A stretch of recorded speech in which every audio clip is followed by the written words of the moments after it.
Assalamualaikum warahmatullahi wabarakatuh. Pada kesempatan kali ini kita akan membahas tentang kolonialisme di Indonesia. Kolonialisme adalah paham yang bertujuan menguasai daerah atau bangsa lain untuk memperluas wilayah kekuasaan dengan menjadikannya koloni. Kedatangan bangsa asing ke Indonesia semula hanya untuk mencari atau berdagang rempah-rempah. Namun, kekayaan alam Indonesia yang berlimpah membuat asing ingin menjajah dan menguasai Indonesia. Pada tahun 1596, Belanda berhasil mendarat di Banten.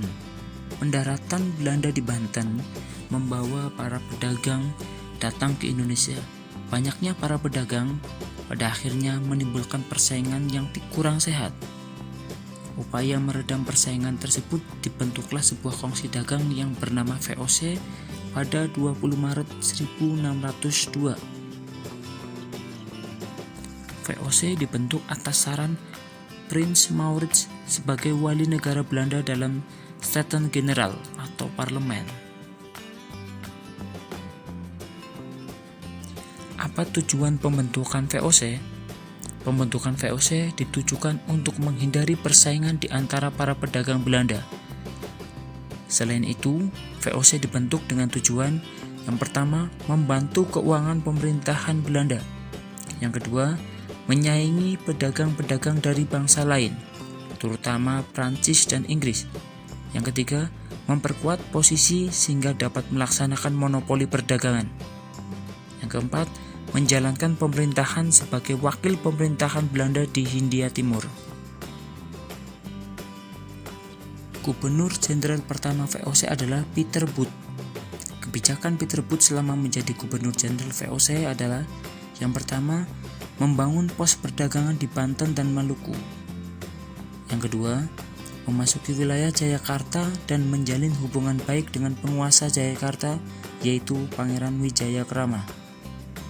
Yang ketiga, membeli tanah seluas 50 kali 50 faden atau 1 faden sama dengan 182 cm di Jayakarta.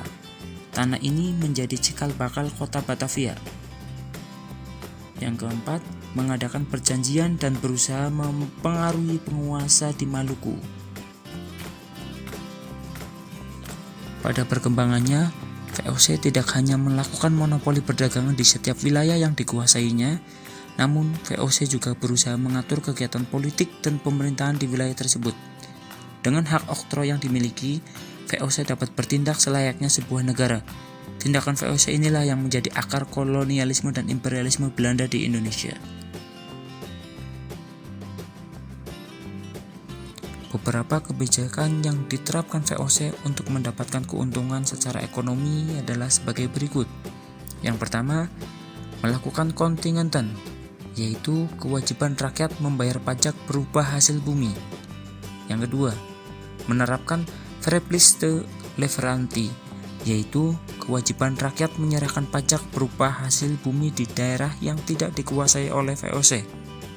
Yang ketiga, melaksanakan Preanger-stelsel, yaitu kewajiban bagi rakyat untuk menanam kopi di daerah Priangan.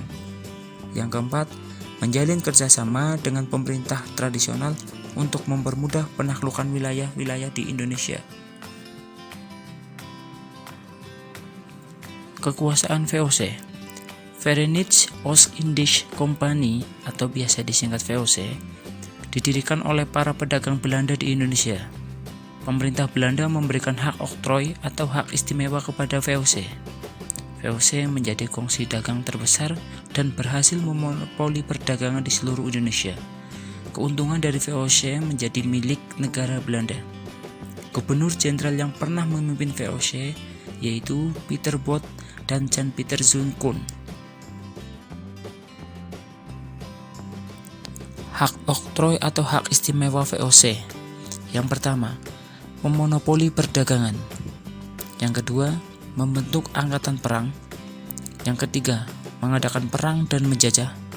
Yang keempat, mengikat perjanjian dengan para raja. Yang kelima, mengangkat pegawai. Yang keenam, mencetak uang.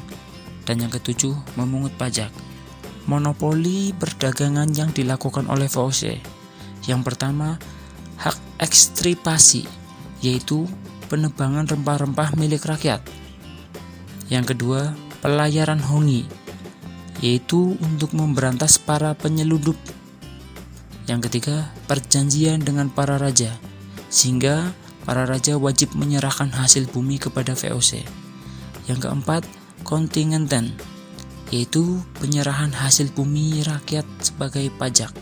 Pada akhirnya VOC mengalami kemunduran. Adapun sebab-sebab yang menjadikan VOC mengalami kemunduran adalah 1. Banyaknya pegawai yang korupsi. Kedua, pengeluaran biaya perang yang cukup besar karena VOC banyak mendapat perlawanan dari berbagai macam daerah. Yang ketiga, wilayah Indonesia yang terlalu luas sehingga banyak membutuhkan pegawai. Sementara pegawai harus mendapatkan gaji yang cukup besar. Keempat, pembayaran dividen atau keuntungan bagi pemegang saham, sedangkan pemasukan VOC mulai berkurang. Yang kelima, persaingan kongsi dagang dengan Inggris dan Prancis. Keenam, perubahan politik di negeri Belanda sendiri yang mengakibatkan membutuhkan biaya yang cukup besar yang diambil dari VOC. VOC dan sejarah kolonialisme Belanda di Indonesia tidak dapat dipisahkan satu sama lain. Pembentukan VOC pada tahun 1602 menjadi periode awal penjajahan bangsa Belanda.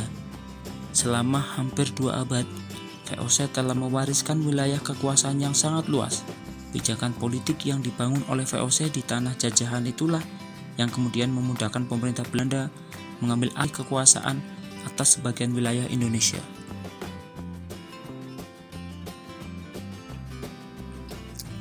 Itu saja yang dapat saya sampaikan hari ini.